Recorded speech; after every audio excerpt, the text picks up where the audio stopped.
खुलुमबाय बे समाव बडोलेण्ड इंखं टेलिभिजननि स्टुडिअ आं ज्योति बसुमतारी। खुलुमबाय आं निहा ब्रह्म।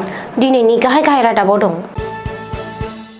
आसामखौ नागारना मोन 12 रायजोआव एसआइआर फोसावबाय। बिटिसिखौ थिक खालामनोब्ला गिभ एन्ड टेक पलिसि लानांगोन होनदों हाग्रामा महिलारि। जागिरदआव गिख्रंथाव लामा जाब्रबथाय, 3 सुबुंनि जिउ खहा, 2 जखम। जुबिनि जिउ गोमानाय केसनि 5 दायनिगिरिनि जुडिशियेल कस्टडिनि समखौ 14 सान बारायबाय। मुंनि उनाव असम बिमुं लिरना बिर लाचित सेनाया उदखार खालामगासिनो, बुंदों हिमन्त। दानिया फैदो आबुं रादाबाव।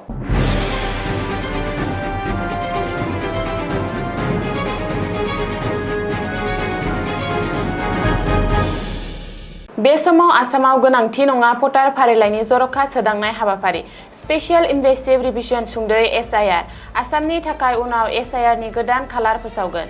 आसामाव एनआरसि सोदांनायनि हाबाफारिया सोलिगासिनो थानायनि थाखाय एसआइआरनि गोनांथि नङा।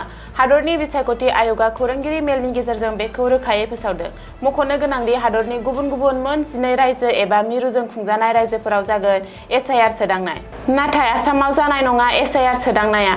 बै मोन 12 रायजोफोरा जादों चन्डीगढ़, पन्डुचेरी, आन्डामान आरो निकबर, लक्षद्वीप, गुजरात, केरेला, मध्य प्रदेश, राजस्थान, तामिलनाडु, उत्तर प्रदेश आरो सोनाब बेंगल। बिसायख'थि आय'गआ फोरमायथिनाय बादिब्ला बिहाराव गिबि खोलोबनि एसआइआर सोदांनाया आबुं जानायनि उनाव 28 अक्ट'बरनिफ्राय मोन 12 रायजोआव जागायगोन एसआइआर सोदांनायनि बिखान्थि। बेनि उनाव फैगौ बोसोरनि 7 फेब्रुआरि खालि फोसावगोन फाइनाल ड्राफ्ट लिस्ट। मख'नो गोनांदि नंगुबै भटारफोरा जाहाथे थालाङा, नेवसिजाया आरो नंखाय भटारफोरा जाहाथे भट होनायनि मोन्थाइ मोननो हाया बेखौ नायबिजिरनायानो जादों एसआइआर सोदांनाय। नाथाय गोलाव बोसोरनिफ्रायनो गुबुनारि हाबसननाय आरो बांलादेशि जेंनाजों मोगा-मोगि जानांनाय आसामाव एसआइआरनि गोनांथि नङा होननानै बुंदों बिसायख'थि आय'गआ। बेखौबो मख'नो नांगोन दि 1951 मायथाइनिफ्राय 2004 मायथाइसिम भारतआव गासै 21 खेब एसआइआर सोदांनाय जालांबाय।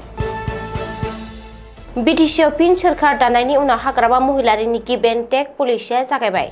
बिसायख'थिनि समाव भटारफोरनि गोसो बोनो थाखाय बायदि बायदि रादाय होनानै गादियाव जिरायनाय हाग्रामा महिलारिया दोरोङारि पलिसि गिभ एन्ड टेकखौ जागायफिनदों। मख'नो गोनांदि बिटिसि सेक्रेटारियेट मावख'आव खुंनाय केबिनेट मेलाव हाग्रामा महिलारिया माखासे गोनां थांखिफोर लायो। खौरांगिरि मेलाव हाग्रामा महिलारिया फोरमायथिनाय बायदिब्ला फैबाय थानाय बिधानसभा बिसायख'थिनि सिगां बिटिसिआव हानि पाट्टा होनाय खामानिखौ जागायगोन। बेनि थाखाय एबा हाबाफारिखौ मावफुंनो आजिरा मोननाय 29 मावफुंगिरिफोरा आरो मल्ड ट्रेनिं लाना थानाय 200 लाइमोनफोरखौ टेम्परारि थिसननाय जागोन। मावफुं मेलाव लाइमोनफोरनि थाखाय 100 कौटि रांखौ माबोरै आरो बबेयाव बाहायगोन बेनि बागै थांखि लानाय जायो।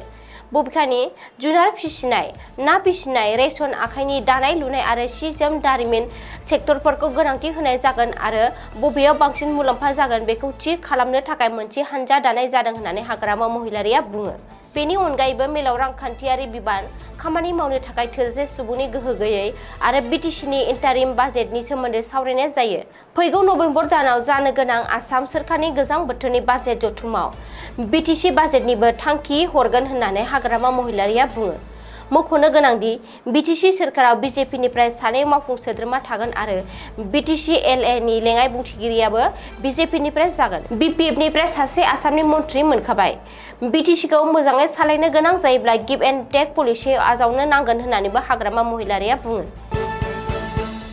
मरिगाव जिल्लानि जागिरदआव गिख्रंथाव लामा जाब्रबथाय, दिनै फुंबिलियाव जागिरदनि सिलसांआव 27 नं राजा लामायाव जादों गिख्रंथाव जाब्रबथाया। बे गिख्रंथाव जाब्रबथायाव 3 सुबुङा जाथायसालियावनो जिउ गोमानायजों लोगोसे गुबुन 2 गोब्राब जखम जायो। बबेखानि जाब्रबथायाव जिउ गोमानाय 3 सुबुंखौ डक्टर कन्टेश्वर बरदलै, आशफिक हुसेन आरो मानस महन्त होननानै सिनायथिदों। जखम जानाय गुबुन 2 सुबुंखौ नगावनि देहा फाहामसालियाव फाहामथाय होनाय जादों। सुलुङाव फोरमायथिनाय बादिब्ला दिनै सोरांसि फुंबिलियाव AS01 EW6546 नम्बरनि क्रेटा गारिया कन्ट्रल गोमानानै लामा सेरनि डिभाइडाराव सौग्रावो। जाब्रबथाय जानाय गारियाव 5 सुबुं दंमोन। बिसोरनि गेजेराव 3 सुबुङा जाथायसालियावनो जिउ गोमानायजों लोगोसे 2 सुबुङा गोब्राब जखम जायो।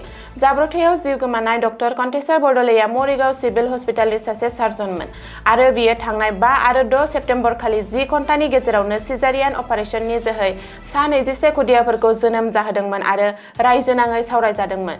जाउनाव प्रट'कल मानिनानै सोलियैनि अजदआव श' कज होनो गोनां जादोंमोन। आसामनि हादराव जुबिन गार्गनि सोमोनांथावै जिउ गोमानाय जाथायनि दायनिगिरि महरै अजद होजानाय साबा दायनिगिरि जुडिशियेल कस्टडिनि समखौ आरोबाव 14 साननि थाखाय बारायनाय जाबाय। 14 साननि जुडिशियेल कास्टडि समा बारायलांनायनि उनाव दिनै साबा दायनिगिरिखौ CJM बिजिरसालियाव हाजिर खालामनाय जायो। भिडिअ कनफारेन्सनि जोहै दिनै साबा दायनिगिरिखौ बिजिरसालियाव हाजिर खालामदों, जेराव बिजिरसालिया बिसोरखौ आरोबाव 14 साननि थाखाय जुडिशियेल कस्टडियाव दैथायहरो। बै साबा दायनिगिरिया जादों नर्थ इस्ट इन्डिया फेस्टिभेलनि बानजायगिरि श्यामाकानु महन्त, जुबिननि मेनेजार सिद्धार्थ शर्मा, जुबिननि फंबाय सदीपन गार्ग, जुबिननि सानै PSO नन्देश्वर बरा आरो परेश वैष्णव। मख'नो गोनांदि बे समाव बै साबा दायनिगिरिफ्रा बाक्सा जिल्ला जोबथेसालियाव दं। गुबुन फारसे जुबिन गार्गनि जिउ गोमानाय जाथायनि दाय फोनांजानाय गुबुन सानै दायनिगिरिया शेखर सती गस्वामी आरो अमृत प्रभा महन्तखौ हाफ्लंनि जोबथेसालियाव दोननाय जादों। मख'नो गोनांदि जुबिन गार्गनि सोमोनांथावै जिउ गोमानाय जाथायनि सायाव नायबिजिरनाया गोख्रोङै सोलिगासिनो दं आरो CIDनि SITआ गुबुन गुबुन सुबुंफोरखौ जेरा खालामगासिनो दं। गावनि बिथोन बादियै पुलिस बिफाना बीर लाचित सेनानि हेंथायै गोख्रों राहा लानायनि सायाव गिबि मन्थ्रि डक्टर हिमन्त बिश्व शर्माया दिनै फिन खुगा बेखेवदों। खौरांगिरिजों मोगा-मोगियाव गिबि मन्थ्रिया बुङोदि बीर लाचित सेनानि सोद्रोमाफोरा गावबा गावनि मुंनि उनाव असम बिमुं लिरनानै रायजोआव उदखार खालामगासिनो। बीर लाचित सेनाया सदियानिफ्राय धुबुरीसिम राङारि अनसुंथाइ बुथुमगासिनो दं। सन्देह गोनां सुबुंफोरा असम बिमुंखौ बाहायनानै गुबुन गुबुन खामानिफोरखौ मावगासिनो। बबेखानि बीर लाचित सेनानि हेंथायै सोरखारा आरोबाव गोख्रोंसिन राहा लागोन।